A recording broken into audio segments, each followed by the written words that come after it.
All right, we've got a green light. Well, good evening, everyone, and welcome to the Wednesday, August 8th, 2018 meeting of the Edina City Council. Roll call, please, Ms. Mangan. Member Brindle. Here. Member Fisher. Here. Member Staunton. Here. Member Stewart. Here. Mayor Hovland. Here. We have in front of us this evening a form of meeting agenda. Manager Neal, anything you want to change on the meeting agenda format? Yes, Your Honor. We've had a request from the proponent. It's moved. We had a sketch plan on tonight, and the proponent asked us to remove that sketch plan, and so we have done that already in the agenda in front of you. It's off the agenda, yeah. Okay. Anything else? No. Any other modifications by members? Otherwise, I'll entertain a motion to adopt the meeting agenda as shown. Second. Got a motion second to adopt the meeting agenda as shown.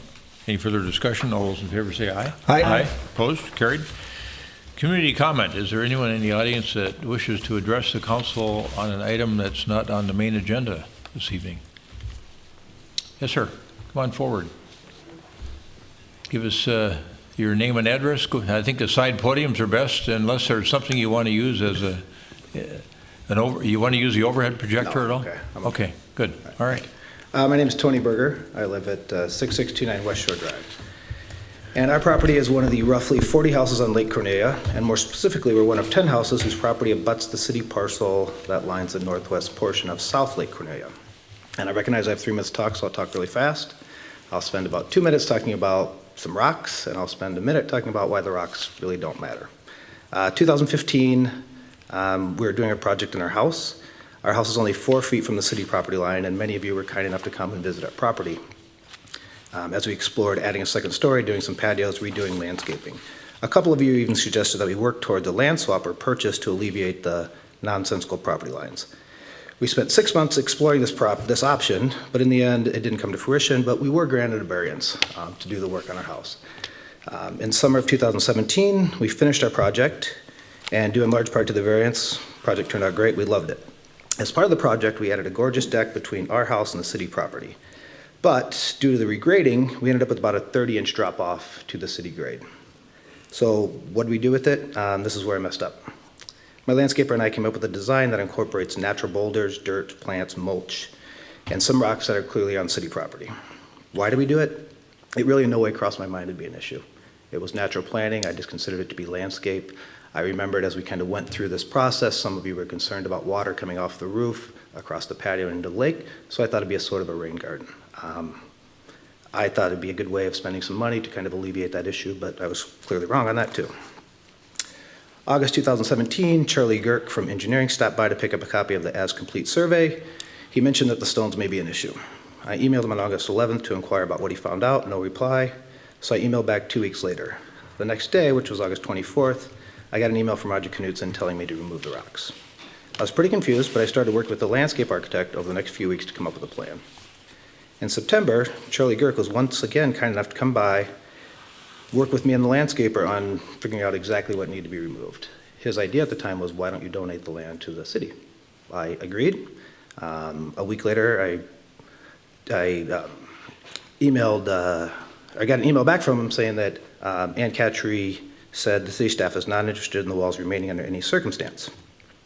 A week later, I replied to Charlie, Ann, and Roger Knutson that I'd removed the boulders, but due to the fact that I just completed a larger project, I needed a little time to come up with some money. They gave me an extension to June 1st of 2018. So let's fast forward to May of 2018. I was on a phone conversation with Mayor Hovland regarding some lakeshore buckthorn concerns, and he suggested he'd be supportive of selling the city land to the 10 of us that again have bought this property. I said I'd certainly support the effort. I sent a follow-up email a couple days ago to remind him about a similar effort in 2015, but I stated that I'm hopeful that the council will reconsider. At this point, I really stopped thinking about the rocks. I assume my next correspondence would either be, you're allowed to buy the property, or you're not allowed to buy it and remove the rocks. In June of 2018, a month later, I got a letter from Ann Catry saying, remove the boulders. So I replied to Ann, Scott Neal, Mayor Hovland, Charlie Girk, and Roger Knutson about my conversation with the mayor. I asked the mayor about the status of the purchase. I explained that if the city has already decided not to allow the sale, I'd remove the rocks myself. He replied it would take some time. I replied to the mayor, city manager, staff, and city attorney asking what I should do about the wall in the meantime, and I got no reply. July of 2018, received another letter, this time from the engineering department, that I must remove the stones. Again, I followed the same procedure. I sent copies to everyone and asked about the purchase option, said if the purchase option is dead, I'll remove the stones. At this point, Ann Catry, Mayor Hovland, Scott Neal, engineering department, Roger Knudsen have seen all the correspondence. They're fully aware of my attempts to work with the city and the reasons why the wall is still in place. I'm simply waiting to figure out the vetting out of the purchase option. So yesterday I found out about the council meeting to discuss the Lake Cornelia shoreline. Click on the link for the manager's comments and realize that the report is not really about the shoreline in total, but rather about the rocks that are placed on city land 200 feet from the lake. I was also quite surprised to learn in paragraph 5 of the report, and I quote, "To date, the Burgers have refused the city's request to cooperate with council direction on this matter. Staff have been patient with the Burgers' persistent reluctance to comply." I also learned that, and again I quote, "This is a situation of seeking forgiveness instead of permission." But I've actually never asked for forgiveness, and I've never asked to keep the wall, okay? What I've done is I put some boulders, plants, dirt, and mulch on city property. I was asked for and granted time to remove them. The city, via Charlie Gertz, suggested that I donate the landscaping, and then it was determined it's not in the best interest of Edina residents. Then the mayor suggested that I buy the city parcel. I think it's a great idea, and I've not refused to move the rocks. I've simply been waiting for the purchase to be vetted out. I've mentioned no less than 3 times via email to all parties involved that the purchase has been denied. I would immediately move the rocks. So does this sound like someone that's refusing to comply or showing persistent reluctance? I don't think so. Okay, So Mr. Berger, I've let you go over quite a bit to explain your position, so did you want to wrap up quickly? Yes, I'll wrap up. So really, I don't care about the wall. I really don't. What I'd like to do is I'd like to buy the property. I think we as homeowners have the ability to fix the shoreline. I've talked with Ann Catry about it. There's other neighbors that took grass and put it all the way down to the shoreline. I've spent lots of time talking with Jessica, talking with Randy at 9 Mile, talking with Ann Catry saying, I want to create a buffer zone. I've talked to my neighbors about it. We took out some buckthorn and the city tried to sue us for $16,000. I went back to Ann. Well, the detective basically said, you know what, these guys just adopted a park that the city's ignored for 30 years. You should almost be thanking them. I didn't keep it there. I went back to Ann and said, listen, I've already talked to my 4 neighbors. We want to finish this project. We want to take out the buckthorn. We want to put in a 15-foot buffer zone. We'll pay for it ourselves, and we'll give you every right to come in and change any plan that you want at any time before we do any of the work. It's going to cost way more than the $16,000 that we were sued for. And basically it's my property, don't touch it. So I understand that the city has a lot of stuff going on. I think we as homeowners benefit greatly from having the property in our hands versus your hands. We can take care of it, okay? We have the ability to do it. It makes no sense to use Edina resident tax money to fix up this lake when we're the ones that benefit from it. So my request is that we're allowed to buy this property. All right, thank you. Anyone else? Okay, seeing no one else coming forward with respect to community comment, we'll move on to the next portion of the agenda, which is the adoption of the consent agenda. Is there anyone on the council that wishes to remove an item from the consent agenda? If not, I'll entertain a motion to adopt the consent agenda as shown. Member Brindle? So moved. Got a motion and second to adopt the consent agenda as shown. Any further discussion? All those in favor say aye. Aye. Aye. Opposed? Carried. And now, one of the highlights of the meeting and the year, we get to have the Green Machine, the Edina Public Schools robotics team, give us their annual STEM report. And we welcome Lori Shimizu, the mentor for the robotics team. The Green Machine presenters, I think, Simone Vaillancourt, Oscar Wenham, and Tenzing Wiant. You want to come forward, folks? They're going to present to the council.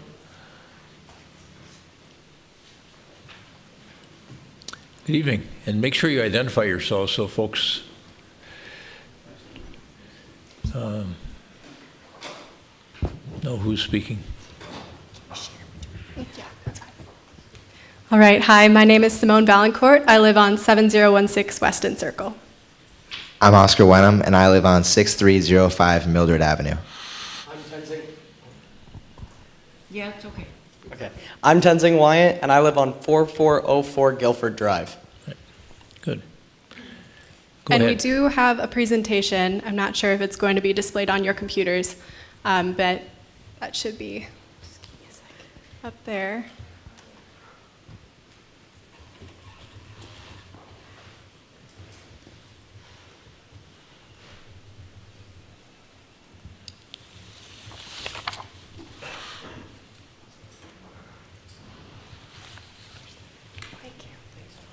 All right, so again, my name is Simone, I'm Oscar. And I'm Tenzing. and we're representing First Team 1816, the Green Machine, out of Edina High School.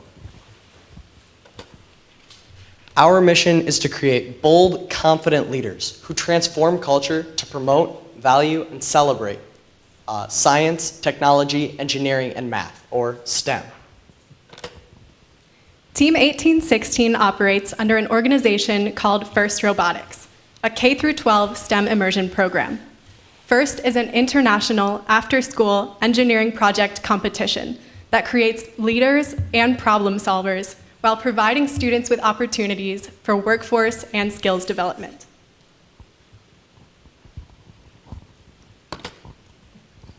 The Green Machine ensures the success of all of our students. Our team was founded by students and remains student-led. This past season, we had 34 members, 17 of which were rookies, and 7 were women. Every student on this team gains life skills such as teamwork, communication, and responsibility. Because of these skills, our team has had a 100% graduation rate. 89% of our alumni have then gone on to pursue STEM in college, and 85% have then gone on to pursue STEM careers. Of the 42 women graduates, we've had 76% pursue STEM in college, and many students have been given opportunities to intern at sponsors such as Medtronic, Microsoft, Dow, and HID.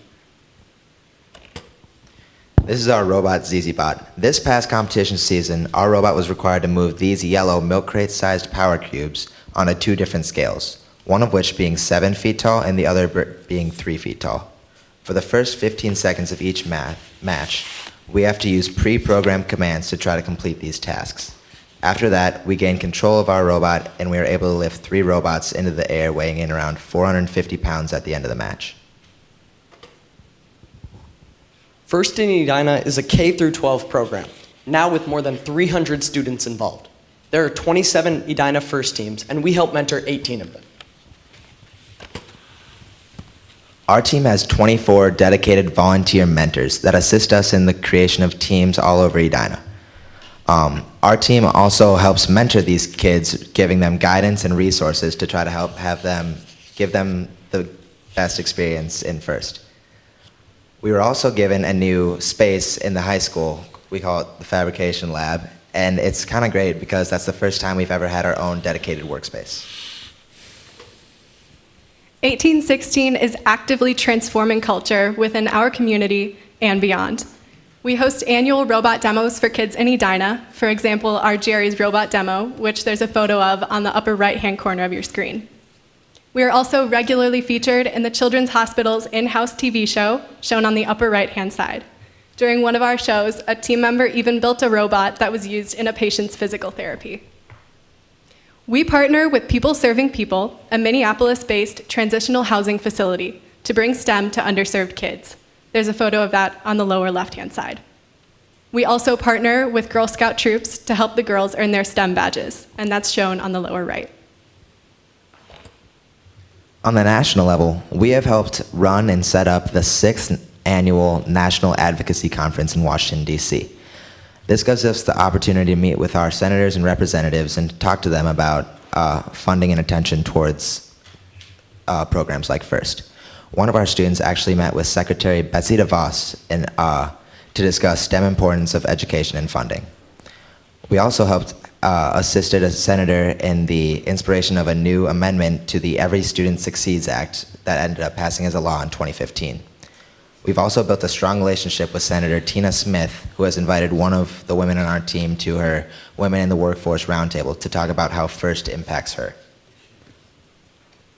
These meetings have proved very successful, and we actually advocated for the Perkins Act, which is a technical education law bringing more funding towards STEM, which passed as a law. We maintain active relationships with our Minnesota senators and representatives to ensure that STEM is valued in our government. In 2016, we founded the Minnesota Advocacy Conference, which was held right here at Edina High School. The goal of that conference was to teach other local FIRST teams to bring FIRST to their legislators and advocate for what they love.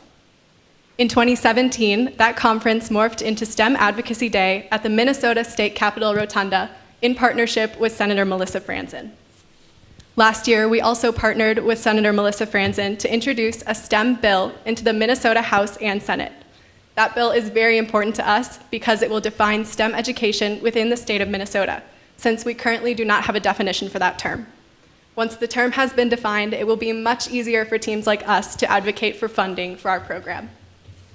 One of our team members also wrote a STEM directive which sought to distribute funds to more Minnesota districts from the Every Student Succeeds Act. The 2018 season was one of the best seasons our team has ever had. At our first competition in Duluth, we won the Entrepreneurship Award. At our second, we won the Chairman's Award, which is the most prestigious award a team can win and qualifies you for the World Championships. We were also in the semifinals with our robot. At World Championships in Detroit, our team was one of 3 Chairman's finalists, giving our Edina robotics program international recognition. We also won a safety award at all 3 of these events. And finally, we placed 3rd at state this year. On behalf of Team 1816, we'd like to thank the Edina City Council for having us here today. We'd also like to thank a few of our sponsors, Medtronic, Dow, and Graco. We are very, very happy for the support of the City of Edina, as well as our mentors, parents, volunteers, and for the support of Edina Public Schools. Thank you so much for having us. Thank you. No, thank you. Yeah.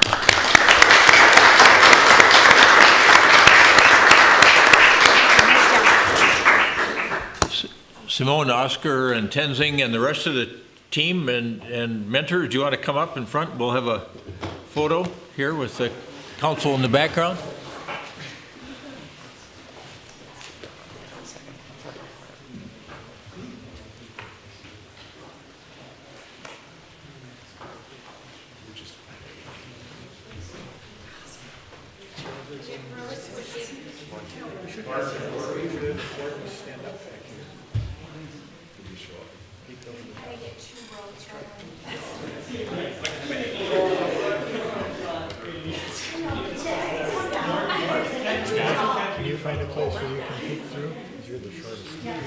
Well, I'm about as tall as he is.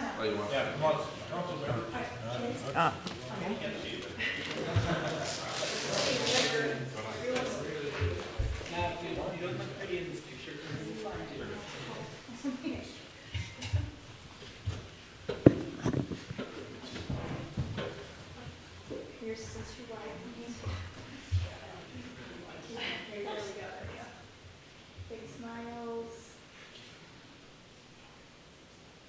All right, let her come in too. She's got many cameras.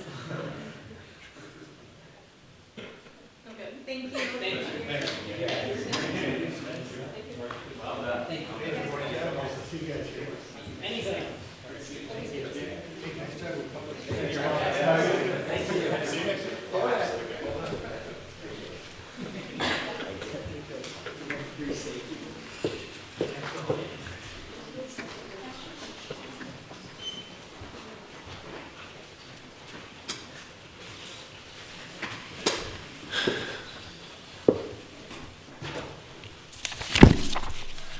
The next matter in this portion of the agenda is a proclamation involving the Edina 4th of July parade.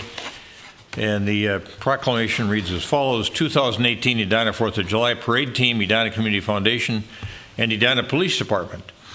Whereas the first Edina 4th of July parade took place on July 4th, 1988, as part of the City of Edina's centennial celebration. And whereas following the 1988 centennial celebration, the City of Edina took over the parade as a community event, forming a committee of volunteers to organize the parade. And whereas since 2006, the parade has been organized and funded by the Edina Community Foundation and runs by its core of volunteers. And whereas the parade brings our city together with an estimated attendance of over 25,000 people at the 2018 parade, and whereas the 2018 parade had units involving 97 civic, entertainment, and community groups that marched from Edina City Hall to the 50th and France area on 50th Street. And whereas the Edina parade related activities for 2018 included a backyard bash hosted by Katie and David Offit to raise money for the parade, a Veterans Day dinner on the evening of July 3rd, 2018 with General Denny Schulstead as its keynote speaker and hosted by Swan Tax Preparation and Western National Insurance, and fireworks at Roslyn Park on the evening of July 4th, 2018, sponsored by Fairview Southdale Hospital. And whereas the 2018 parade could not have been successful without the volunteers of the parade team led by Tom Gump, its chair, which team included the following persons: Mark Arnold, Amanda Clark, John Curry, Leslie Grothy, Dan Hunt, Carolyn Jackson, Lynn Swan, Barbara Malzacher, and Rick Murphy. And the efforts of the Edina Community Foundation and its staff, which included the following: Tina Borer, Karen Contag, Dick Crockett as Executive Director, Patty Dronin, and Edie Opdahl. And whereas the 2018 4th of July parade could not have enjoyed the success it had without the efforts of the Edina Police Department to assist with security and traffic management, now therefore the Edina City Council hereby recognizes the contributions of all participants in the Edina 4th of July parade for 2018 and thanks all volunteers and the organizations involved for their positive impact on the City of Edina and the success of the 2018 4th of July parade in our community. Is there a motion to adopt the proclamation? So moved. Second. Is there a second? We got a motion and a second to adopt the 4th of July proclamation. Any further discussion? All those in favor of adopting the proclamation say aye. Aye. Aye. Opposed? Carried. We'll make sure this gets to the appropriate folks. So thank you for passing that proclamation. The next and last item in this portion of the agenda is the Green Corps Final Fleet Recommendation Review. Our Public Works Director, Brian Olson, is going to present this matter along with Mejabin Rahman, our Minnesota Green Corps staff person. So, Director, welcome. Director Olson. Mr. Mayor, members of the council, thanks for having us this evening. In February of 2015, we changed how we evaluate and prioritize our equipment replacement schedule, and we utilize the maintenance history, the usage of the equipment, and the age and the condition of the vehicle, as well as the replacement value of the vehicle. We do interview the end user to make sure that each piece of equipment that we are going to replace is right sized to be efficient, and that so that we can maintain the high level of service the residents of this community expect. In February of 2017, the Sustainability Coordinator, Tara Brown, informed us that transportation is quickly becoming the #1 cause of greenhouse gas emissions. Together, we worked to prepare a grant application to fund the Green Corps member that is here this evening, Mejabin Rahman. Since receiving that grant in September of last year, we've worked hand in hand over the course of the last 11 months, focusing on working with staff and experts in the fleet maintenance field to identify ways in which we can maintain the high service level while making a positive impact on the environment by reducing our emissions and improving our air quality. I'm excited to introduce Mejabin this evening. She's done great work, and she's going to give a presentation on those fleet maintenance goals. All right, thank you, Director Olson.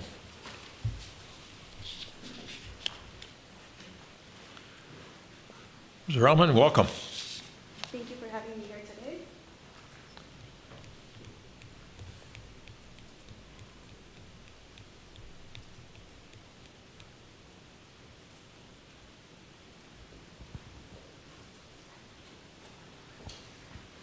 Mayor and members of the council, thank you for giving me the opportunity to present to you today.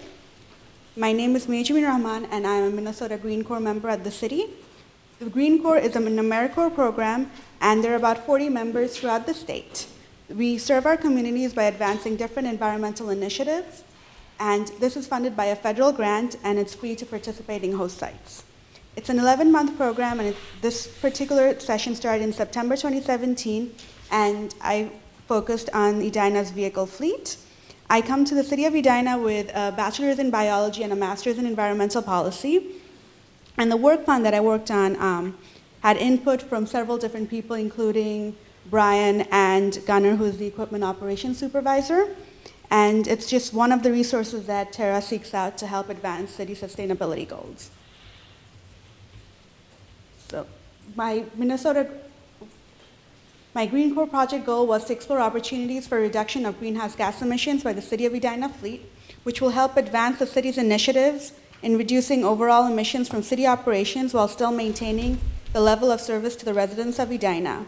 By decreasing emissions, we are improving local air quality. And this is important because it impacts vulnerable communities such as the elderly and children disproportionately, and those are both communities that we value here at the City of Edina.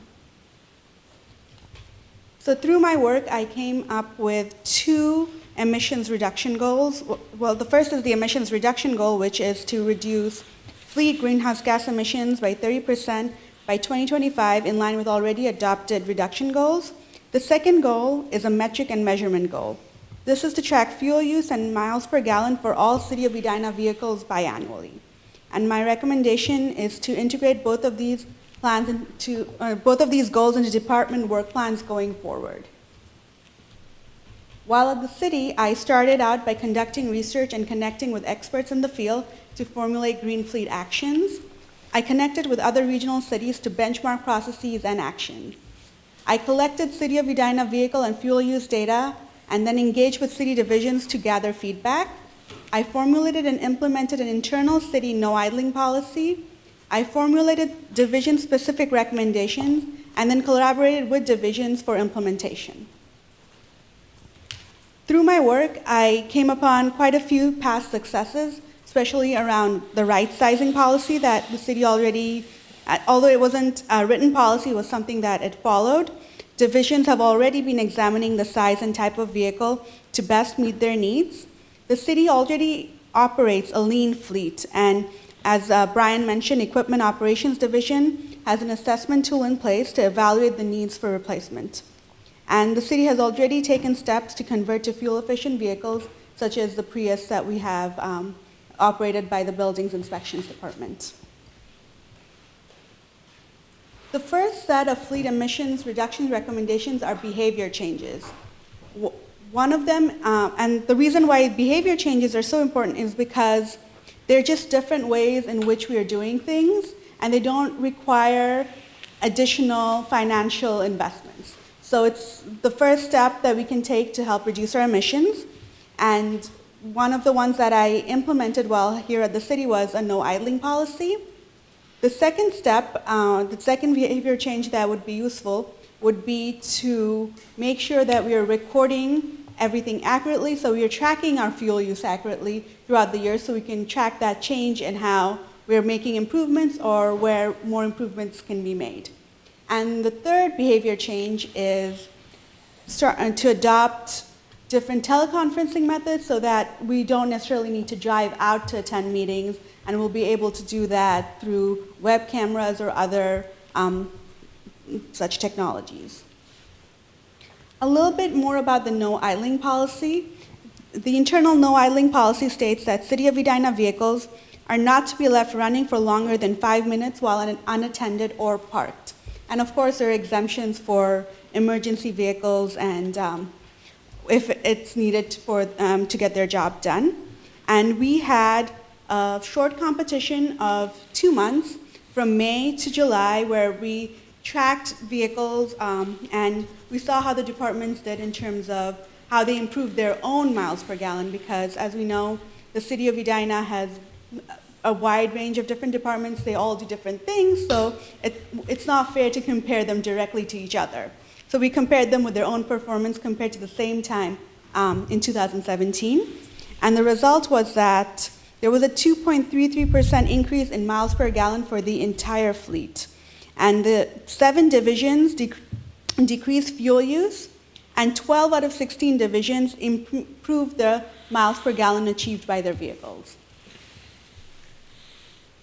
Communications did the best. Excuse me? I have a question. Can we Yes. go back to slide number 8 on the statistics that improved? Do you know what contributed, what kind of actions contributed to reach those improvements? I think it really varied by department.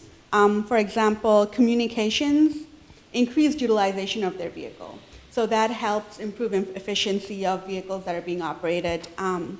I know other departments were more conscious about when they were idling and were more conscious about turning up the engine if they knew they were going to be stopped for a longer time. So it really did vary. Okay, thank you.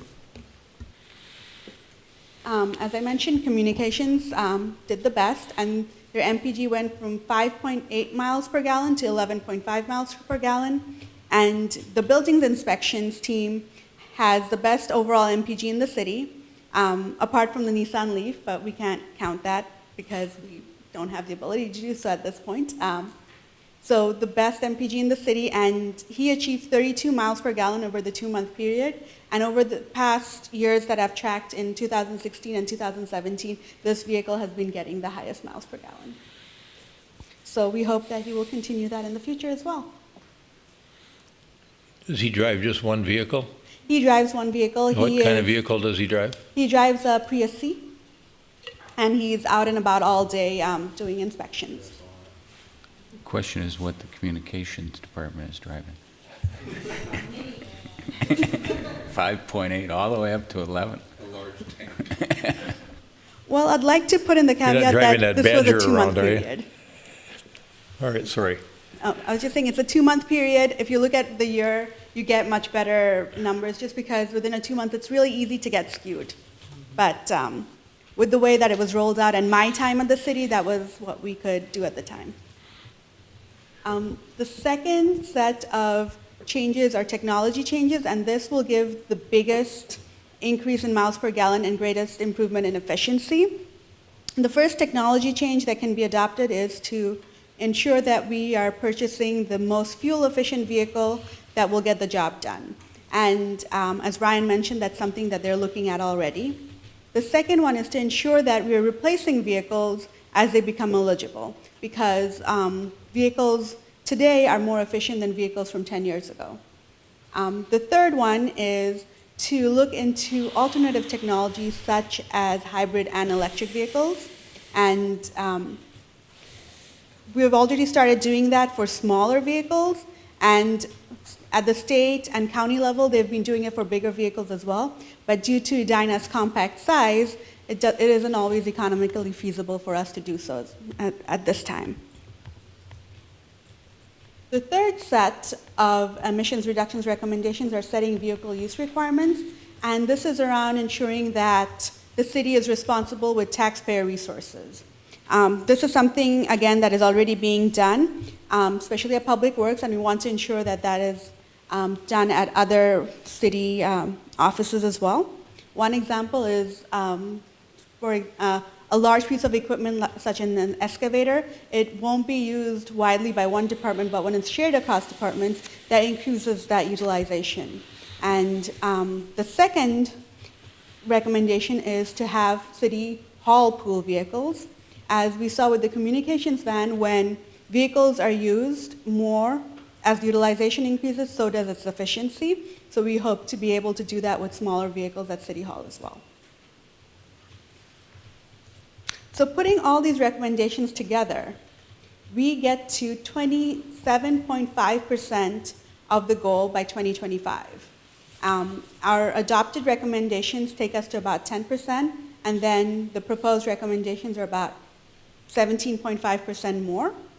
And this is assuming that all city services and the level of service remains the same. So if there are any changes to, for example, street sweeping or street milling, this will definitely have an impact on how much fuel we're using and thus greenhouse gas emissions.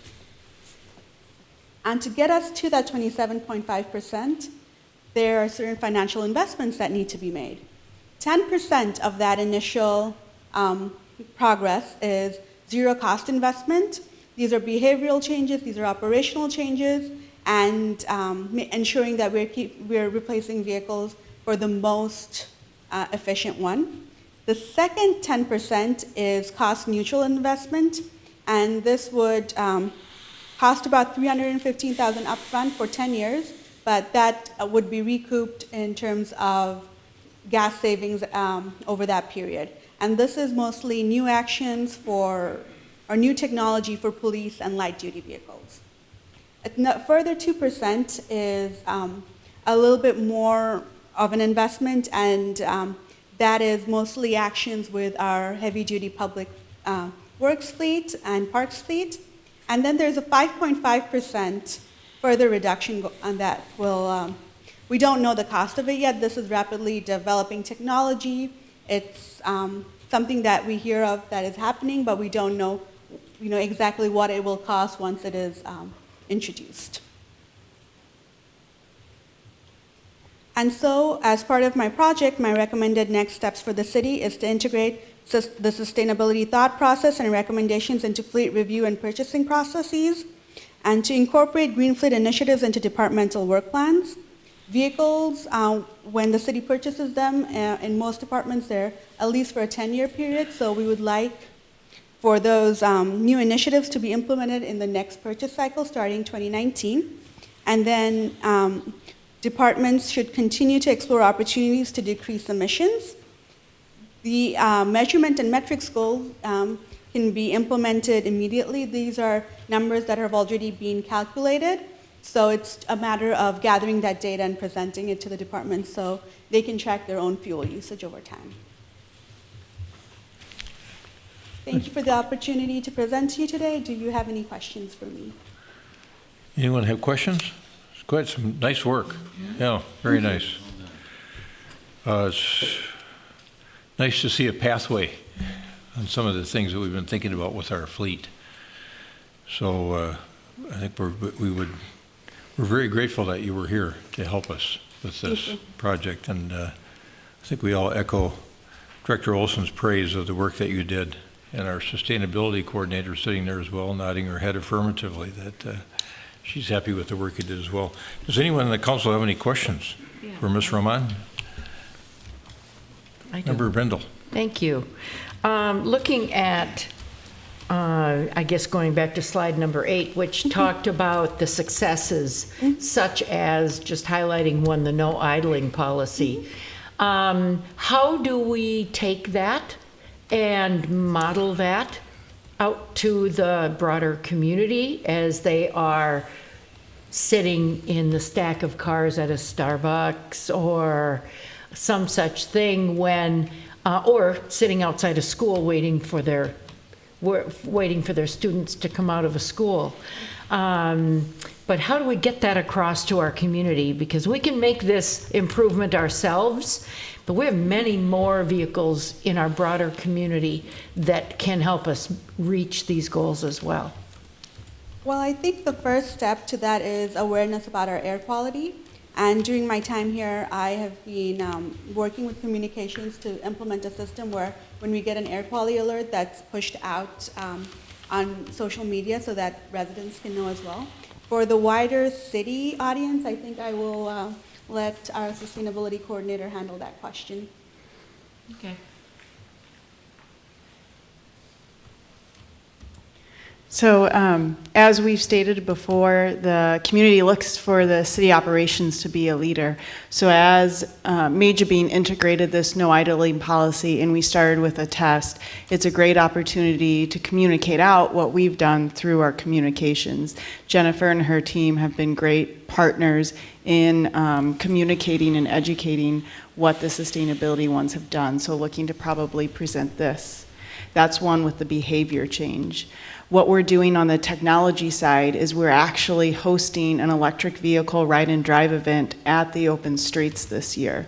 So ensuring that the technologies that Major Bean has looked at, and we're actually using some telematics over this next year that Brian and his team is looking at to see where EVs can be better implemented in our fleet. We're taking that now to the community already next month.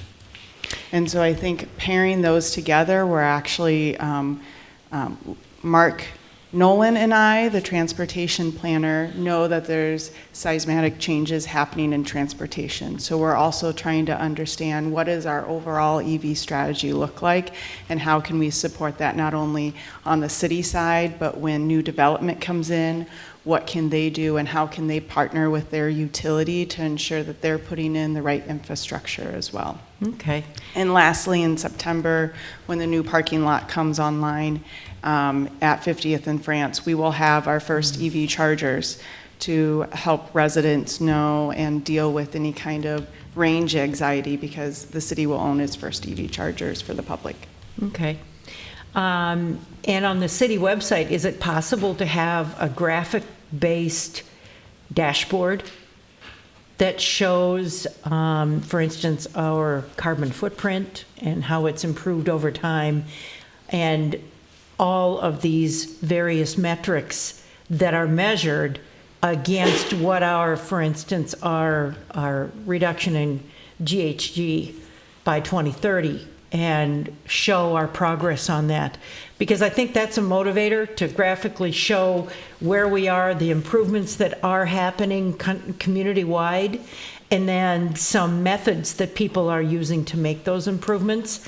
I think that's where the momentum might come from, is to learn from each other. But I mean, a picture's worth 1,000 words when it comes to where we are, what our goal is, and how to get there. So that's my input. Yeah, good thought. Anyone else? Member Staunton? Just wondering if there was any analysis done of the cost implications of implementing some of the recommendations.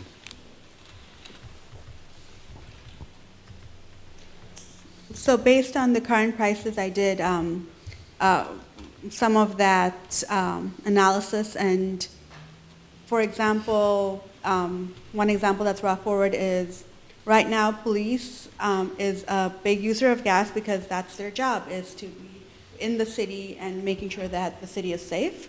And what Ford is doing is that it's coming out with a hybrid Ford SUV that would take the place of the current vehicles that police uses. And so I did an analysis with that in terms of the fact that we purchased these vehicles for 3 years and then the savings that it'll give us, and it gave us a net,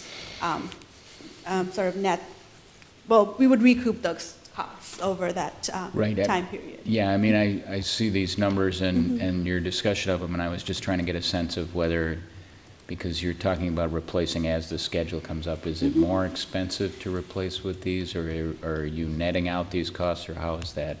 Yes, most of them will be a bigger upfront cost. Okay. Some of them will not necessarily be much of a difference, but most of these will be a bigger upfront cost. So there is that shift from the operating budget to the CIP budget. But I assume there'd also be a correlating reduction in energy expenditure, which might pay for the upfront cost. Yes, we definitely hope that will be the case. Great, thank you. And we're already seeing that reduction in terms of, just with the no idling policy, that when we're more cognizant of our use, that we can make changes across the fleet. Good. Other questions? Well, excellent work. Thank you so much for being here. Are you going to be with us much longer, or is it? Friday is my last day. Friday is your last day. Well, again, thanks. I will still be a resident of Edina, so you may see me at other council meetings as well. All right, very Wonderful work. Thank you. And then Director Milner has the next matter. We're moving on to reports and recommendations, and the first matter that he's going to handle involves a potential resolution passage involving Edina High School parking restrictions. Thank you, Director Mayor. Milner. Thank you, Mayor. Members of the council. We'd like to give the final findings of the high school area parking study. So just give you a little background, take a step back. A few years ago, the school district came forward for an expansion at the high school. And part of that approval from this council was to do a traffic study at some point in the future when that project was completed. We had many calls from neighbors in the area during those construction operations and towards the end of it that we decided between the two parties to do a parking study sooner, just because of the volume of calls between the engineering, police departments, and the school district. The original study with the expansion, just to give you a background on the parking spots, their study there said they were going to increase the total parking by 114 spots. So they proposed 983 spots, and the study showed that they needed 938 spots. So most of those spots are available today. There's just a few that are left. So what really affected the parking, what happened in those neighborhoods is the construction operations used a lot of that parking space to build the expansion, but then also the school hours changed, and some of the faculty were parking in spots where they necessarily weren't supposed to. So those parking habits of the students changed during that interim loss of the parking on the campus itself. So again, I mentioned we fielded a lot of calls, and they still do have some work left. There's a little spot in that southwest parking lot with a few spots still being used. So we partnered with the Edina School District and we conducted a parking study at this time. The traffic study could be considered at a later date, but again, this fall, those hours are changing with their operations, so we can't get really accurate numbers on the traffic side. We hired SRF to do the study between the two parties. They're the ones that conducted the original study with the high school expansion, so they had a great background on the site itself. They conducted parking counts at 9 different days and times.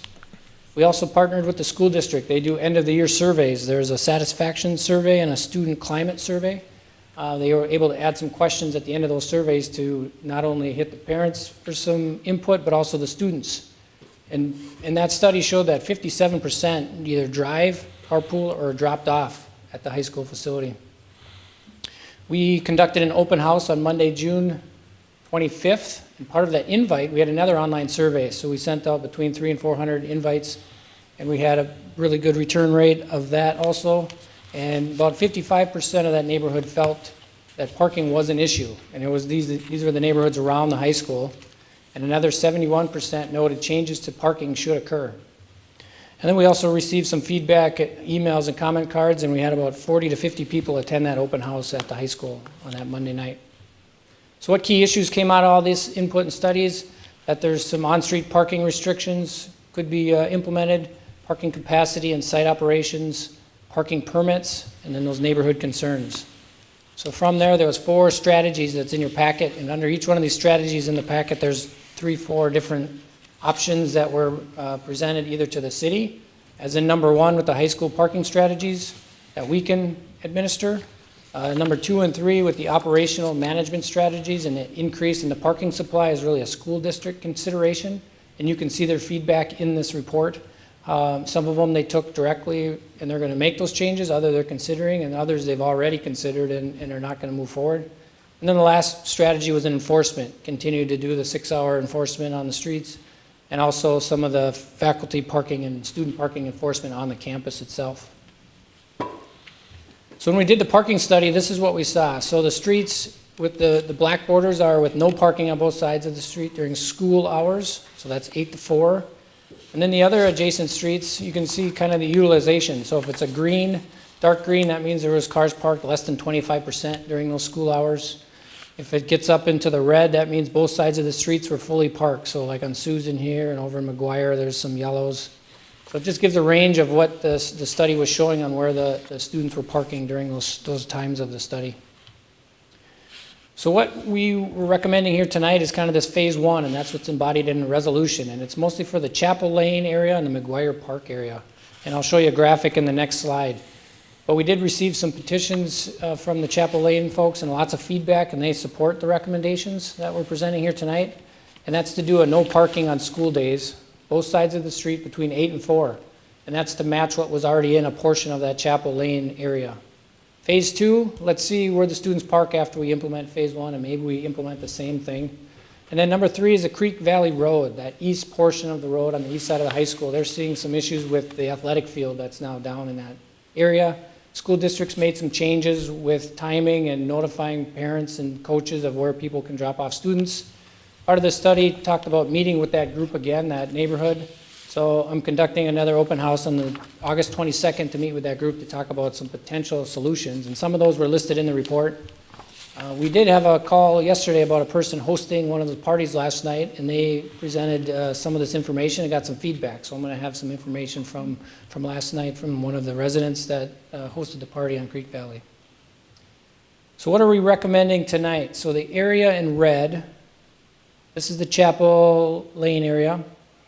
Currently, Chapel Lane, Chapel Drive have the no parking during school hours, school days, 8 to 4 on both sides.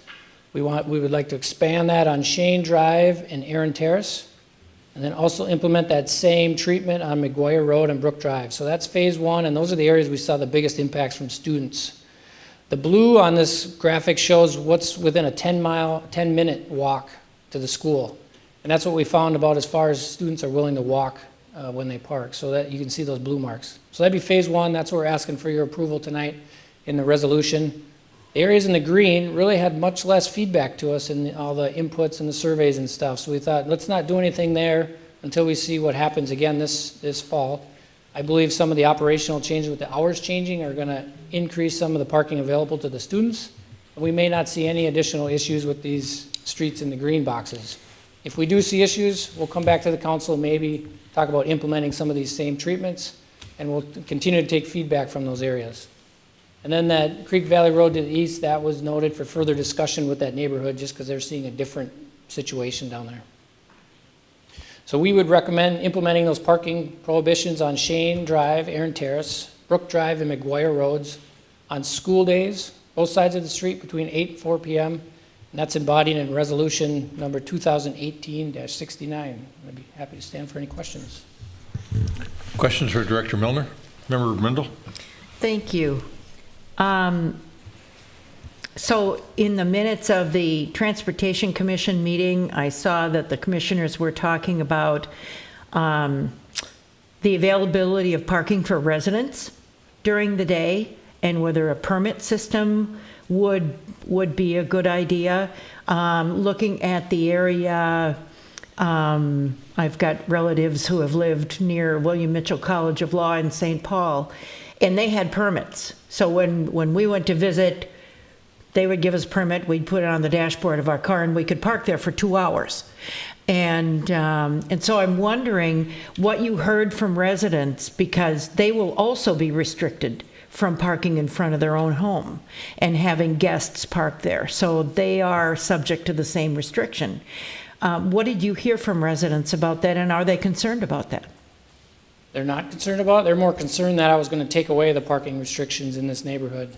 So the Chaplain Lane area invited me out to meet with them prior to this and said, if you don't keep the parking and expand it, we're going to council and making our voices heard. So they really like what's there, like this recommendation, and support it.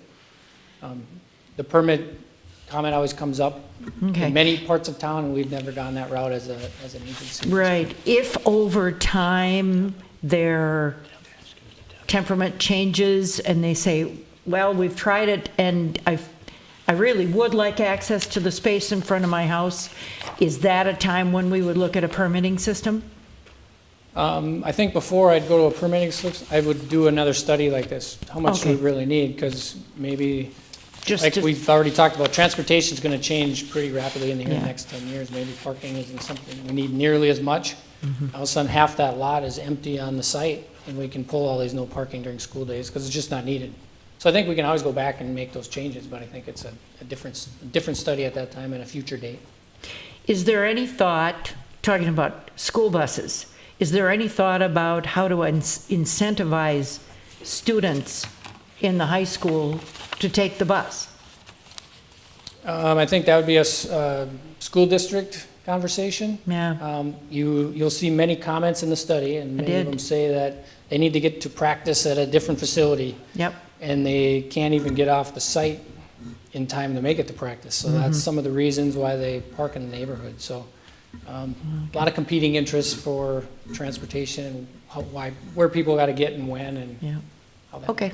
All right. Thank you. Other questions for Director Milner? Member Stewart.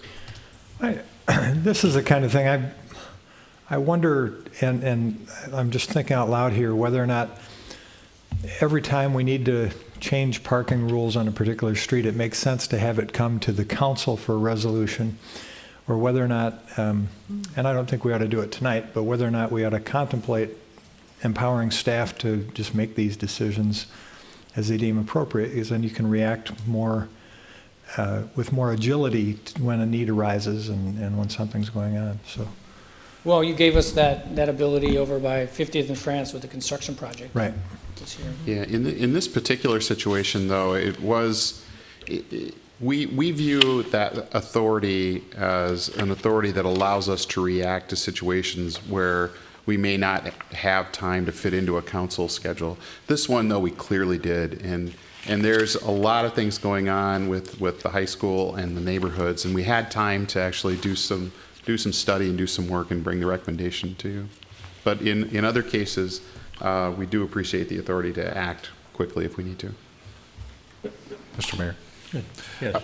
Member Fisher. Councilmember Stewart, I appreciate your comment, and I think there are those instances where it makes perfect sense. But I think part of the benefit of it coming here is it gives staff the cover they need.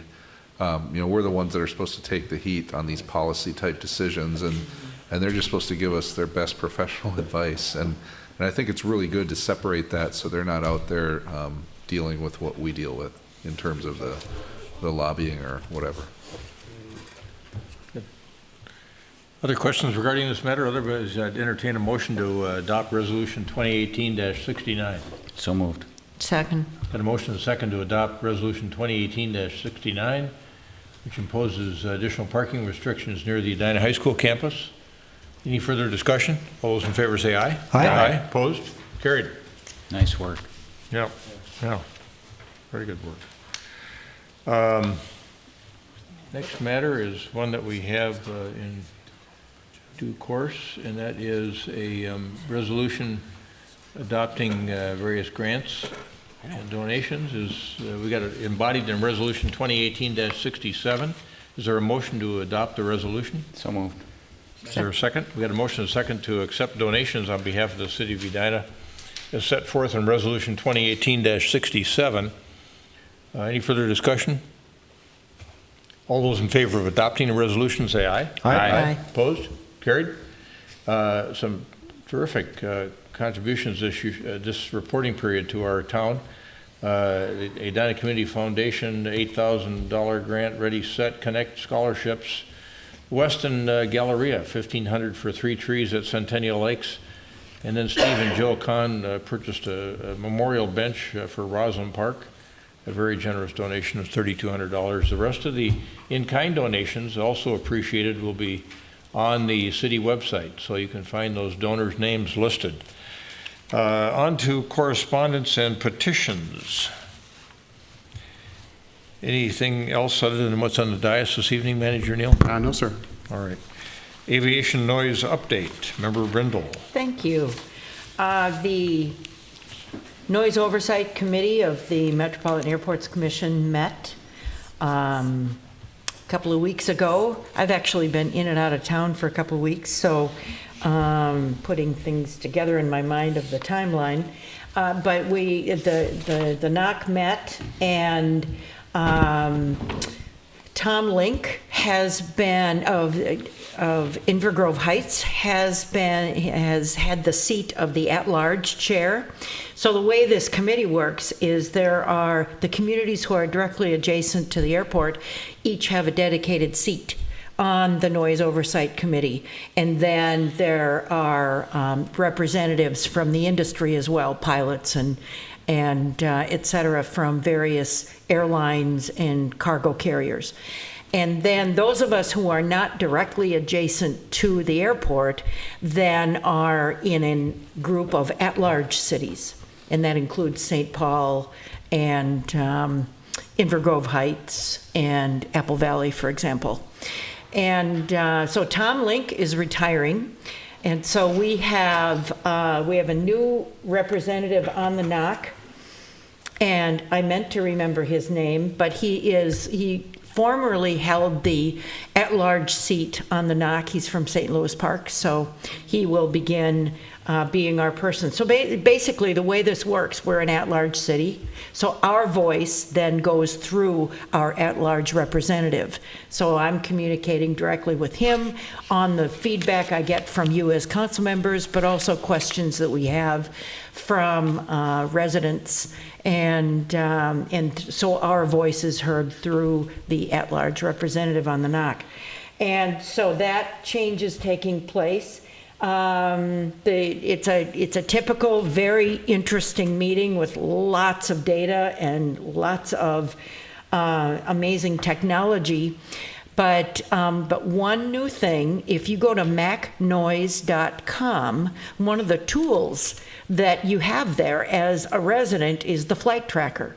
So if a flight goes over and you go, wow, that was a loud one, a few minutes later, you can go to macnoise.com and click on flight tracker, and you can find the flight that just went over you, and then you can click on that flight, and the data, you've always been able to see the flight, but now the amount of data that is available about that flight is much more robust than it used to be. You can find out the airline, the type of plane, the decibel at the closest monitoring station, the altitude of that flight. You can find out a great deal about that particular flight, and then if you would like to ask a question based on the fact that you've seen 4 of those go by in the last week and it's all the same kind of aircraft, for example, you can say, gee, we're just noticing that this particular aircraft is flying at an altitude less than such and such over our house, and it's just louder than we ever have experienced before. And you'll have some real data so that the folks at the MAC have something to look at, measure, and react to in order to answer your question. So it just provides some more robust data other than or in addition to saying, boy, there was a lot of noise today. You can actually see something and have data to accompany your concerns. So it's an important improvement. Member Fisher. I just want to say, I just brought it up. It's pretty amazing. Just while you were talking, 4 planes landed. But do they give the pilot's phone number? Can you call up and say, that was a little close. You want to bump it south a little or north, something like that? I'm not sure that you'll get the direct phone number, nor the real name of the pilot. Right. But you will know that was the plane that went over. But that's what I have. And it is. The meetings are open to the public. They are 1:30 every other month, like the third Wednesday every other month. And I believe the calendar, you can always go to macnoise.com and search on meetings and get the list of meetings. But they are open to the public, and the public is welcome. And the public has time to make community comment at the meetings as well. Do you want to speak also a bit about the presentation we had by the executive director of the MAC the other morning at Rotary? When you and we did. Member Staunton and I were there, Brian Ricks. We did. At Edina Morningside Rotary Club this week, the MAC executive director, Brian Ricks, spoke, and the flight tracker is one of the things that he spoke about. But he was talking about the improvements at the airport, the experience, the experiences at the airport, many of which were put in place and implemented in time for the Super Bowl, and the airport was super prepared for the Super Bowl. And so when somebody flew in here and they came off of their aircraft through the gate into the concourse and into the restaurant area, they were welcomed on the ticketing level or the baggage level. There was no doubt that they were in Super Bowl 2018 territory, because there were 1,000 volunteers on hand at the airport to greet them. Minneapolis did itself proud. The Twin Cities did themselves proud in how well things were prepared to move people in and out of here efficiently. But the airport continues to be rated highly on a world as well, global as well as national level in its passenger experience. Those people who are coming in here and transferring and going out, as well as those people who are coming in here as a destination. So we should be very proud of what they're doing. There's a new hotel, it's a Graves Hotel, that just recently, like within the last 2 weeks, opened its doors. It's a public-private partnership with the airport, with Graves Hotel, and in the MAC, and so it has a direct Skyway Concourse TSA checkpoint right into I think Concourse C to get flyers right from the hotel quickly into the airport. Lots of expansions going on, lots of future plans for future expansions. It's a busy airport, and they are handling it well. And so they've got decades of improvements that are in the offing to continue to be as responsive as they can. But we're in great shape with our airport, and it's well managed. Just one last thing, and that is, who was governor? It was a long time ago that they set up the MAC as a commission to manage the airport and airport operations and security. And he lauded that governor and the foresight that it took to create this independent body to manage the airport. There are airport markets today in the United States that do not have a commission that manages the airport. Now, when I say airport, it's not only Minneapolis-St. Paul International Airport, it's the reliever airports as far north as Duluth, as far south as Rochester, that are included in this whole system. So it's really laudable, and we're set up very well. A couple of other observations.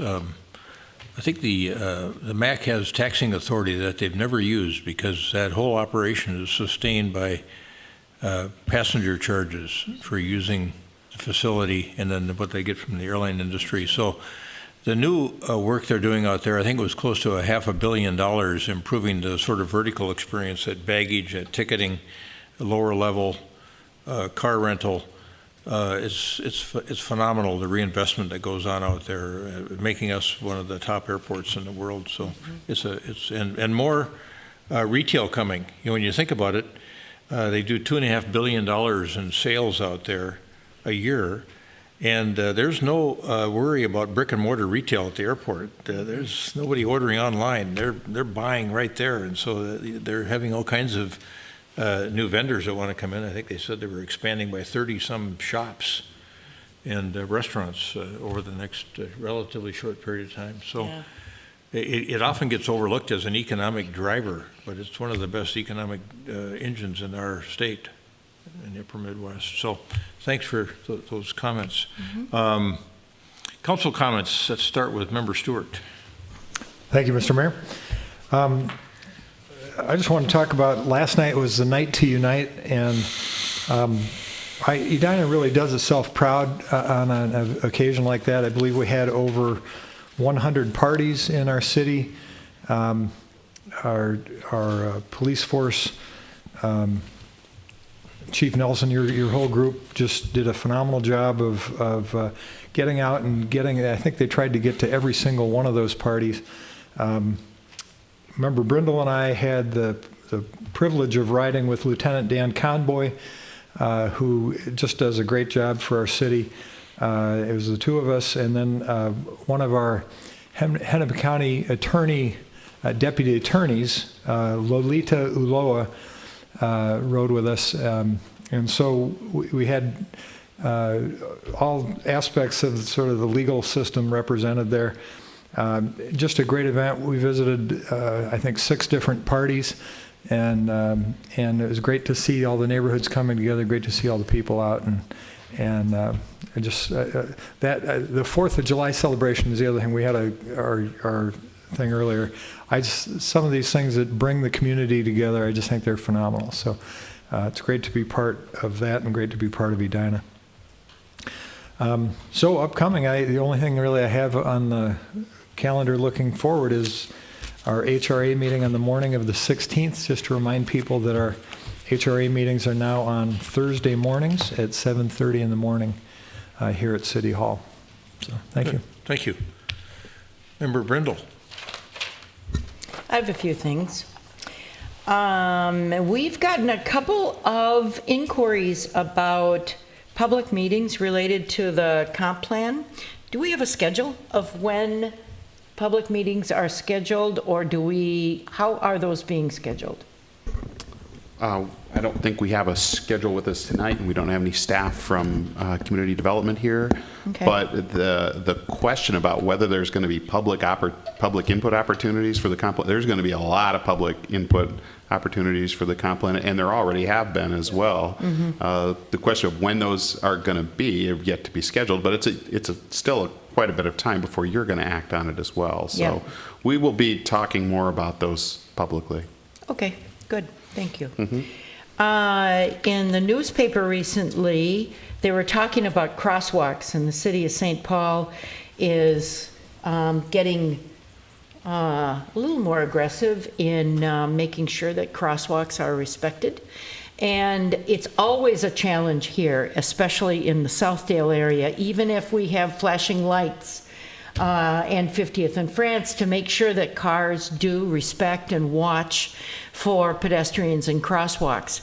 And with school starting, I guess I would like to see, Chief Nelson, how possible would it be to have the topic of the month be crosswalk enforcement in September, to really highlight the importance that drivers look for crosswalks and make sure it's safe to proceed before they go? Sure. Good question, Member Brimble. We do have a program where we have directed patrol initiatives and all that. They have been set for this year. Oh, okay. I'm not sure what September is, but I could talk to the patrol lieutenant about changing that also. It's timely. And with the discussion in St. Paul, I thought, I wonder if we can do that. Because Southdale area, where the promenade crosses 69th and Hazelton and et cetera, it can be a challenge. So thank you. All right. As a follow-in to that is stop sign enforcement. We haven't talked about this in a while, how people just kind of approach a stop sign, look left and right, and zoom right through. Like I don't even think the brake lights go on. So I'm a stickler about that. So I always stop. So I would like other people to do the same thing. And yes, we had a good time at Neighborhood Night Out last night. Myself and my colleague, Member Stewart, played a little water balloon catch, and I got the wet end of that, but that was all right. It was a lot of fun. I have just a couple other things. Our community lost a very important person in our community recently. Mrs. Dolores Heyer was American government teacher in the Edina schools for 30 years, and she passed away in July, and regarded by many of her students as their favorite teacher. And she combined music and dance with teaching American government, believe it or not, with an accordion and a few dance steps. And I was speaking to one of her former students who's a close friend of mine, and he said, I never walk in the voting booth without thinking about Mrs. Heyer, telling us what a privilege it is to vote and how important it is that we vote. But she was a good friend. My husband was one of her students, and they remained friends all the way through. So she will be missed. But just want to give a shout out to Mrs. Heyer and to everyone that holds her in high regard. That she'll remain important in our community for a long time. Primary election next Tuesday, August 14th. Please remember to vote. Torchlight concert. I, along with about 44 other people, I'm a member of the First John Philip Sousa Memorial Band. And annually, we present the Torchlight concert at Centennial Lakes on the second Sunday of August. And that is this coming Sunday. So it's a concert at dusk. So we play in the dark we've got lights And then we put 250 tiki torches around the park. And we hang tea lights in trees, and there's fireworks. It's a blast. The weather should be good on Sunday. You will not ever see so many people at Centennial Lakes as you do on Torchlight. It's probably about 5,000 people. And so the festivities start at 6, and the concert is at 8:30. And it's an evening, and just an enchanting evening. And a shout out to the people who make this possible, not only the band members and the volunteers. We have pre-concert entertainment. And then the community members that help make this possible this year. Excel Energy is putting some financial support behind this, as well as the Edina Community Foundation. Centennial Lakes and the staff at the park are unequaled in how they work to put this on. And of course, couldn't happen without the city of Edina. So we're very excited about this coming Sunday. And I'm going to go out on a limb and say it's not going to rain. Finally, my last thing is, I found out today, because I sent an email to Carter Schulze, that he's not here anymore. So I want to know, where is he? And he went to Eden Prairie. And so maybe I missed the announcement, but I don't remember hearing that he was leaving, because I really thought he did good work here, and I want to wish him well. We did do good work. We didn't kick him out. He Oh, left good. on his own accord. Excellent. Excellent. Yeah, it was in my Friday report a couple of weeks ago. Oh, was it? I just missed it. Oh, that's because we were out of town. I'll bet that's what it was. Okay. He got a very nice opportunity. He used to work in Eden Prairie, I think, as you know, and he went back I think he's on track there to be their city engineer someday. Cool. All right. Well, he'll be missed, and he did good work here, and I just want to give a shout out to him as well. And that is what I have. Good. Thank you very much. you. Member Staunton. Nothing other than to remind people that, yes, primary day is the 14th, but you can also vote before that. Very efficient system. I was in today. The folks down there did a great job. So on your way home. And Saturday morning, they're open as well, I believe. So 10 to 3 on Saturday. So it's easy to vote. Don't forget. I came in through the back door last night before I went out for Night to Unite, and used my key to get in, and Deb Mangan was right there, didn't see who was coming, and she said, we're closed, no more voting. I said, no, I'm not. And then she saw that with me. I said, no, I'm not here to vote. So anyway, she's right on top of it. She was guarding that back door. Anyway, Member Fisher. All right, I just have a few items. Again, Night to Unite, I stayed closer to home and was still able to attend 2 parties just in our neighborhood, which is awesome. And the officers really do a great job. Very proud of, you think about police officers, and I guess, it would be logical to think, they're dealing with people all the time. But I mean, really, their ability to just hop out of a car and go charging into a group of people that are talking amongst themselves and not be kind of intimidated or anything. It was great. And not only the police officers, but the reserve officers, and we had a couple explorers. So it was really a nice mix. And it was fun to talk to some of the younger folks that are aspiring to be police officers. So that was fun. I just want to make a brief comment. Councilmember Brindle brought it up. We've gotten several emails today about these comp plan meetings, which is puzzling to me until I checked into it a little bit and realized, something went out on Nextdoor. And my only message is be careful what you believe on Nextdoor. Let's just say that. And because I know I've been at many comp plan meetings over the past year. Either I've been duped and they're not really comp plan meetings, but clearly there are comp plan meetings, and we're going to have a lot more comp plan meetings. I think what's different, and people might not be thinking of them as comp plan meetings, is we're having a lot of these small area planning meetings. Well, 10 years ago, when we worked on the comp plan, one of the goals was to work on these small area plans. So our emphasis was on many larger picture things 10 years ago. This time around, it's the small area plans that are the main focus, not as much on those other more general areas. So not that there isn't progress being made on all those general areas, but because there's so many disparate pieces being worked on and meetings for each one of them, as that starts coming together, and again, this is the Planning Commission's deal, I'm assuming that there will be all kinds of meetings once that starts coming together so people can actually give input. And I'm confident of that, so just putting that out there.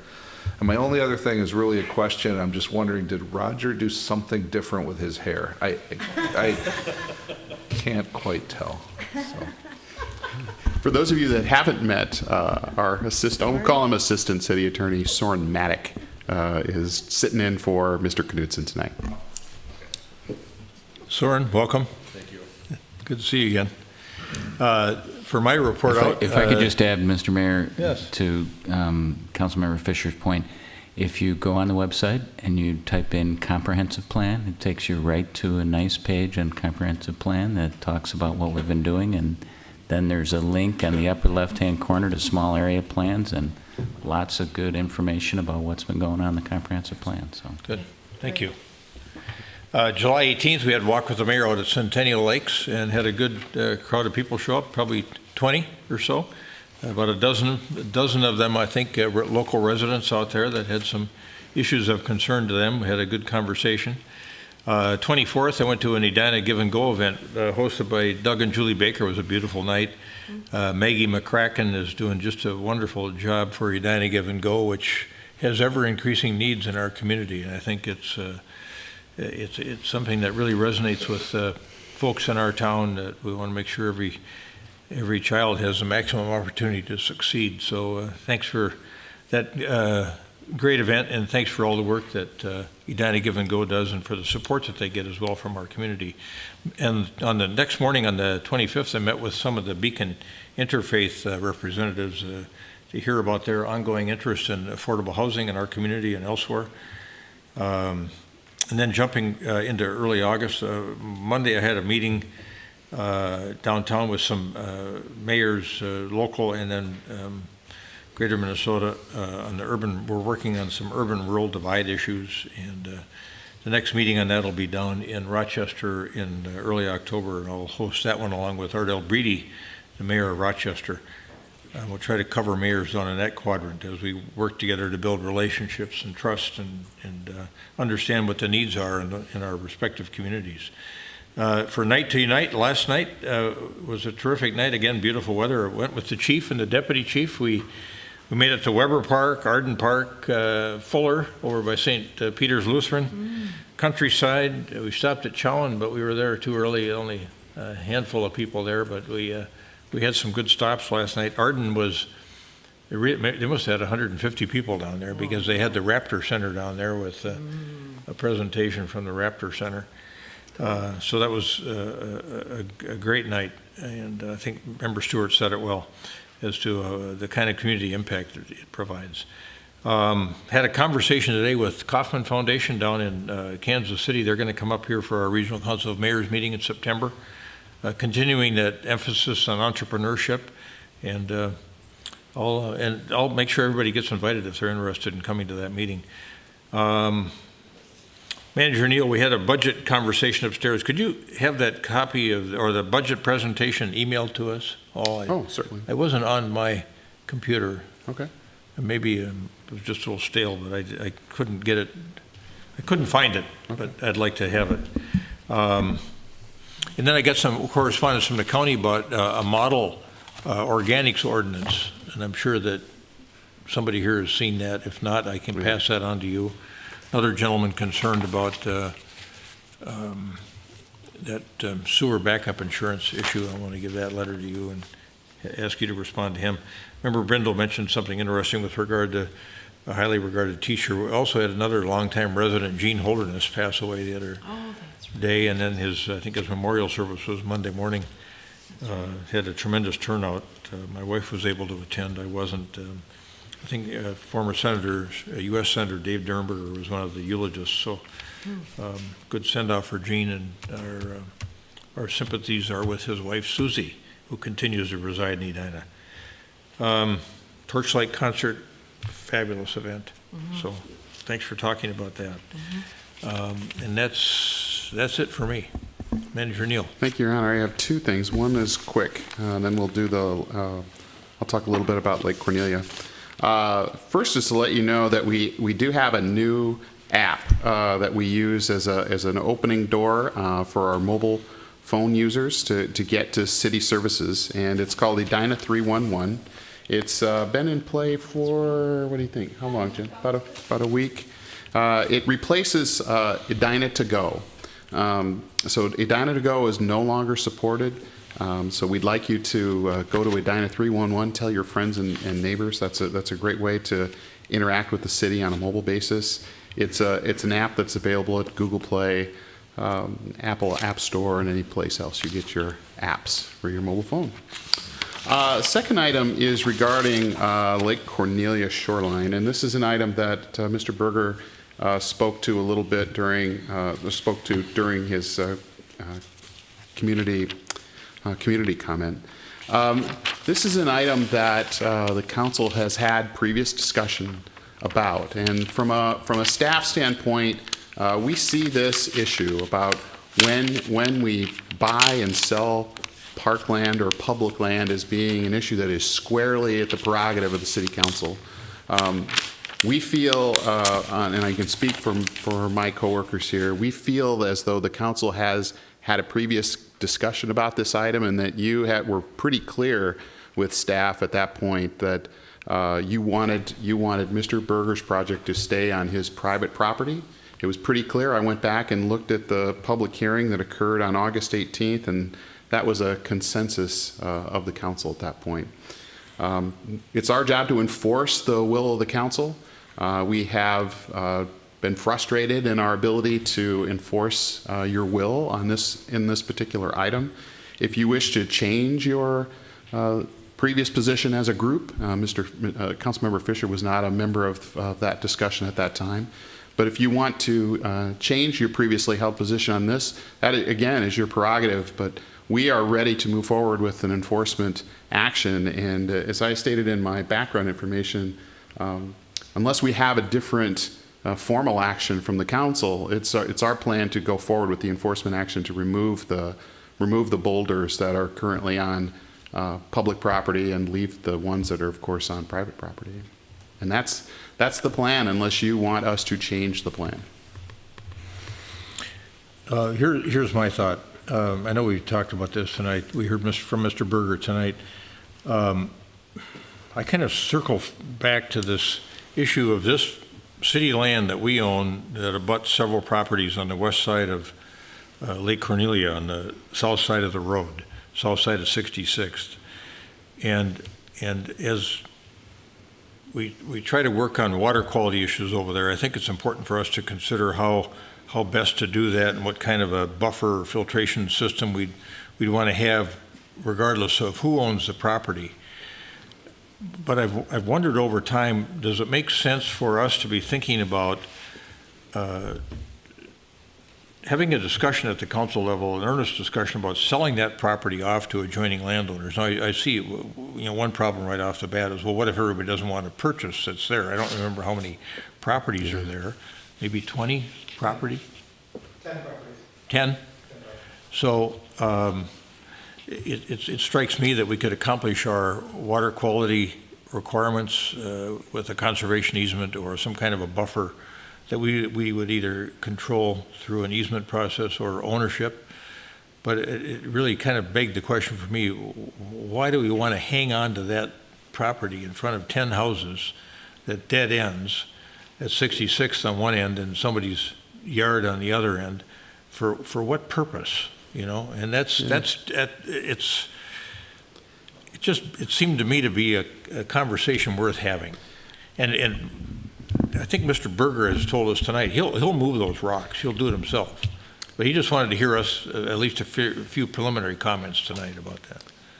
Your Honor, I'm skeptical of Mr. Berger's pledge to remove those rocks because he's had a long time to remove those rocks and has not. So we're willing to go forward and accomplish the council's direction on this as previously stated. But you asked for 2 reasons. I'll give you 2 reasons to consider not selling that property at this point. One is that we have had, and we all know we've had water quality issues with Lake Cornelia.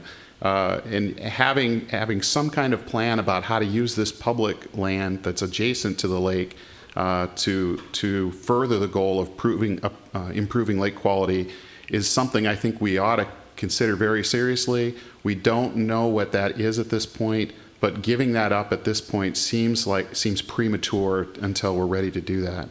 The second reason, though, is really that slippery slope, philosophy that this is a case where a property owner knowingly put private rocks or boulders onto public property. There was no mistake here. The property lines, we've had many discussions with the property owner about where these property lines were. They were subject of a council public hearing and a planning commission variance. Numerous people here have been on site with the property owner, so this wasn't an error. This was an intentional act, and having a property owner benefit from an intentional act like this seems like a troubling precedent that I would not want to see get replicated down the line in other cases, and so that's a concern. Yeah, I don't have any problem with that, with an enforcement action relative to the property. I'm just wondering, to me, it just kind of begged the broader question of what to do with that property, but still make sure that we could protect the interests of the city in trying to clean up the water problems that affect all those properties over there that seems now to be even more and more problematic. So, and I don't see it as a short-term decision, but I just ask my colleagues whether it's a conversation worth having or getting some more information on with respect to what kind of a strip of land we have in front of 10 pieces of property that we've never used really. So that's it. Other council members, Member Fisher? Not being part of any previous conversations about selling the land or not selling the land, I guess I'm only sitting here today saying I kind of agree with Scott that in terms of we know we have a problem with the actual body of water, and if we have public land there that we can do something to make the water body better, that's a good thing. But at the same time, and I'm friends with the Burgers. Our kids know each other, so I probably have been around that area more than others. I also have friends in some of those other 10 properties because this is kind of my neighborhood. And what I'm seeing is a number of those property owners do have an interest, whether it's public property or not, have a real interest in removing the buckthorn, in making the shoreline better. They don't all maybe approach it the same way, and there's probably different relationships with the city. But it seems what I heard Mr. Berger say is, there's a couple things going on here. And number one, just sticking to the issue, he wanted to have a choice, either sell him the land or let him know no, and then he'll remove the boulders. So I would give him some amount of time to remove the boulders once we give that definitive answer, and then if that doesn't work, then taking whatever measures you need to. But the next piece was really the question of, can we do something to remove buckthorn and all of that? And I guess I'd like to see us, we do have a lot of land in this city and a ton of buckthorn on a lot of that land. If we have instances where we have neighbors that are, or property owners adjacent or wherever that want to help do that, and we can provide enough direction so it's done properly and the lake is better off for it, then I think we should allow that or enable that to happen. And that's just the thing that kind of was a takeaway for me tonight in listening to the comments, and not just Mr. Berger, but some of the other neighbors that have been dealing with these same issues. Those are my thoughts. I would just comment quickly. I don't think this is a decision we can make quickly enough to deal with. We need to deal with the boulders now. They've got to be moved. I think the notice has been given. The decision on whether or not we provide some sort of opportunity to sell this property to adjoining landowners, I see that downstream a little bit. So it's nothing he can wait for to be able to do something with those rocks. Yeah. It seems to me like he has to do something about it. I would agree, Your Honor. The the number of property owners concerned. Do they want to buy it? Do they not want to buy it? Do they want an easement or not? How deep is the easement? That, for property owners that really treasure that place where they live, that's not a 2-week discussion. That's a long discussion, complicated discussion. Member Brindle. Thank you. One of the things that Mr. Berger talked about was the difference in grading. And so I think I would like to make sure that we understand just taking out the boulders is one thing, but if there is something that needs to be regraded, then that is something maybe for city engineer to look at. That was addressed very clearly in the variance that was granted, and we're currently holding a $10,000 bond to ensure that that grading is done properly. Okay, all right, just so it's addressed. Okay. Member Sutton. I think there's two different issues here. One is just being really clear about, when we talked about this 2 years ago, we had a discussion about rearranging lot lines and giving up land. We decided not to do it, and then the variance went through, and really clear conditions were attached to the variance. They weren't complied with. I think we need to follow through and make sure they're complied with. Then I think we need to move along on, we've got water quality issues on that lake, and this is an opportunity to do the right thing in land that we control, and we ought to be on that. And I'm very skeptical, especially given this whole example of having somebody else do that work, of the buffer work in an area that we now control. I think we ought to control it and do that work. If down the road somebody else can manage what we've accomplished there, maybe I'd be willing to consider it. But I think it seems pretty simple to me. Member Stewart. I very much agree with what Member Staunton just said. In some ways, I think we've been given one version of the facts.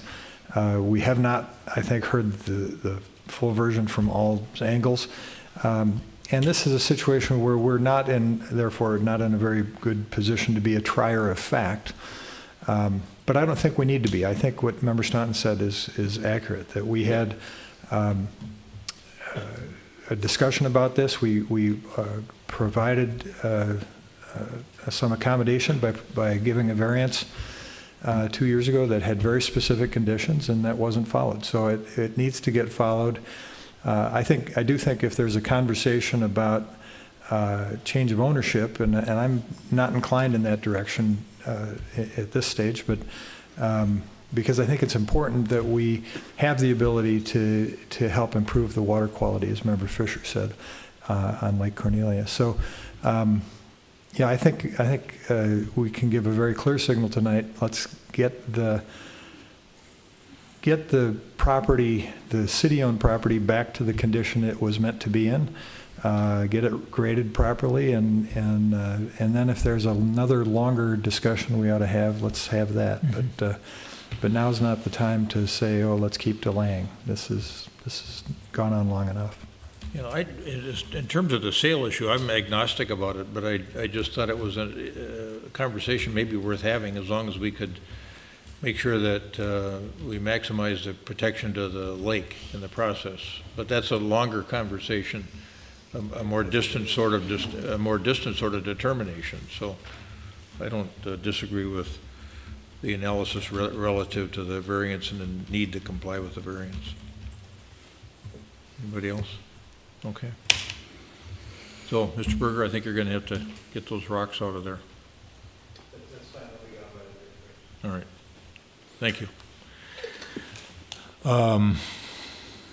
So what are our plans to improve water quality using our property? Because I think we've all experienced some things over the last couple of years in Lake Cornelia that we never expected to see, where you'd have signs up that treated that as a toxic body of water.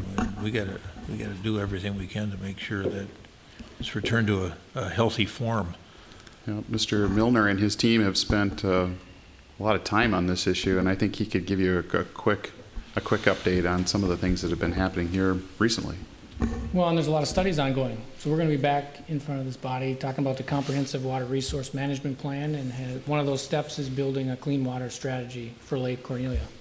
There's U of M studies looking at the swimming pool pond. The watershed is now looking at, they just did a fish survey because we've learned the carp stirs up a lot of the phosphorus in the lake. So there's a lot of studies going on, and using all that information, we're going to develop that clean water strategy for Lake Cornelia in the next few years. So we'll be talking about this topic a lot at the next council meeting. Jessica and Ross will be here, and we'll have a nice discussion. Okay. I think one of the problems in the fish study that was identified was number of goldfish that have been dumped into that lake, and how they have, yeah, 8-pounders. No way. Yeah. Well, and they act like carp, so they're a problem. They grow to the size of the container. yeah, I attended the recent discussion about the health of Lake Cornelia and Lake Edina, and Lake Cornelia, along its flows right to Lake Edina. So what happens in Lake Cornelia happens in Lake Edina, and they're both very shallow. Lake Edina is particularly like few number of feet. You'd be surprised if you can get through it in a canoe. But so I think we'll hear what we can improve in Lake Cornelia will certainly start to improve Lake Edina as well. Yeah, certainly makes it seem to me like the first next step would be this water quality study and strategy that we develop around improving Lake Cornelia before we'd even have a conversation about what to do with this land, if anything. I think that's exactly it. And it sounds like that's a 2-year proposition at a minimum. We're going to talk about that, but we also have the study of the flood strategy up in Morningside. So we got 2 big studies we need to complete, and they both take a lot of time to do it. So if there's a priority to do one in front of the other one, that'd be a welcome comment at the next council meeting when we present it to you. Yeah, Okay. we did also learn that the recent redevelopment projects in the Southdale area have improved the runoff into the swimming pool pond and therefore into Lake Cornelia. So, so I was happy to hear that as we take control and allow developers to take control of these various pieces of property, our demand for stormwater management is being heated and starting to work. Incremental steps, every project that comes in. Sure. Yep. Well, once we get that big cistern built on the corner of 66th and Valley View, that should make a difference too. When those folks do some work at their site. Yep. Okay. All right. That's all I have. All right. Okay. That's it. All right. Anybody have anything else? No. Okay. We stand adjourned. Thank you.